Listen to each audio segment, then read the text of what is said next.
stuff. Counter surfing caused by positive reinforcement. To understand that her default behavior should be not jumping up on the counter and stealing stuff.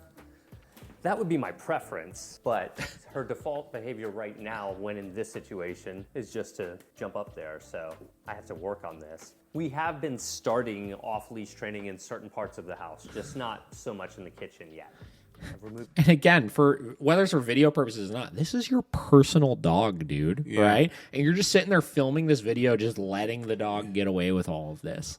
Toys, now she's on this table over here. You can see how this could become a serious issue right now, and I'm letting her get away with this just to show you what she's like naturally. I think it's time to teach her that she is not to just jump up here and take things whenever she wants. The way I like to approach training like this is just to let her know everything's up here, but be a little close to her at first. Remember, the closer you are to your dog, the more likely they are to listen to you. My goal is to preempt her from jumping. So when I see it in her eyes that she's thinking about jumping, or well before, good job, see right there, sit, yes, good job.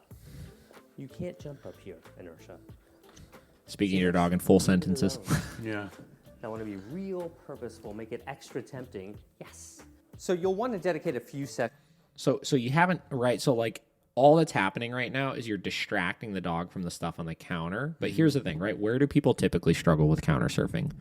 When you're not in the freaking room with them, right? And the fact that this dog is doing it when he is in the room with them, bro, when you're not there, what are you going to do? Yeah. When you're not there to distract the dog with additional rewards, what are you going to do? Things like we're doing right here that are artificial in nature before you expect your dog to organically pay attention. However, doing these types of training sessions will give you traction when the real life versions of this occur. Yeah, what's that? See that? I'm gonna put it right here. Leave it alone. Good. Oh, wow. Leave it. Here. See? Again, you see right there, right? Competing motivators. Those toys are more motivating to this dog than that food. Yeah. Come here. Sit, please. Which is why the dog's literally not looking at him nor that treat. The dog is looking at those toys because it wants those as the reward, right? Look at me.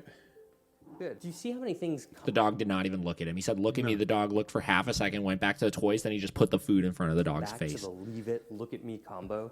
Like, stop paying attention to that. Pay attention to me instead so that I can... You get into like, you know, we talk about bribing a lot, right? And like at this point, like you're just begging your dog. Like you look like such a fucking idiot in your dog's eyes, you know? Yeah. Like why is it so bad to like require respect out of your dog?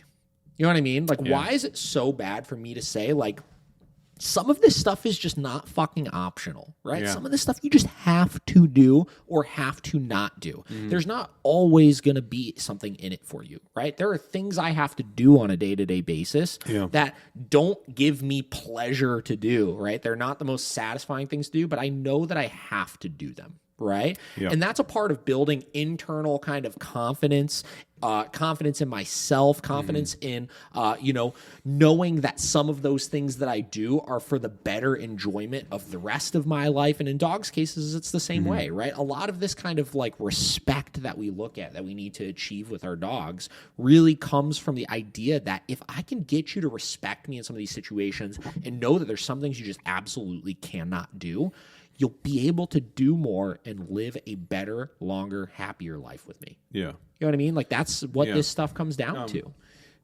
I mean, and isn't it like a really unfair thing that he's doing too? Like he was taking Teasing the dog and he's- putting it up. Yeah, like that. I feel like that's not setting your dog up for success at all. It's you're literally like, come on, do it. Do You're it. just not accomplishing anything with it. Yeah.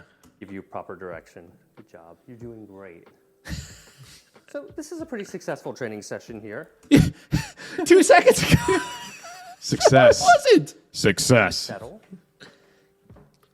Good. So that's nice. A settle on cue. And the Also, what is settle? Is settle down now? Yeah, Like I what are guess, we? yeah. What are these words we're using? sense of something. That's distracting. You can see how a lot of repetition is going to be necessary here. This is far from fixed. It looks like she's trying really hard. So I think it's important that we acknowledge that. Let's see what she's likely to do if I put something more tempting.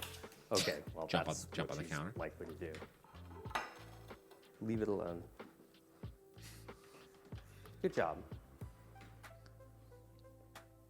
In general, if your dog makes it onto the counter, you're too late. So be a bit quicker and anticipate a bit better. Most dogs will foreshadow when they're about to jump on the counter. We've been in a Frisbee. Did not work He's out like, at all. we'll end this on, we'll end this on that. Yeah, that's where he ends it? Are you kidding me? Well, we didn't get anything done, but you get the idea.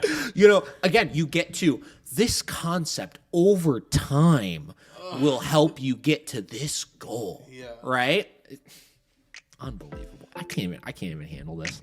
All right, we're done with this guy. I don't want to watch any more of his videos.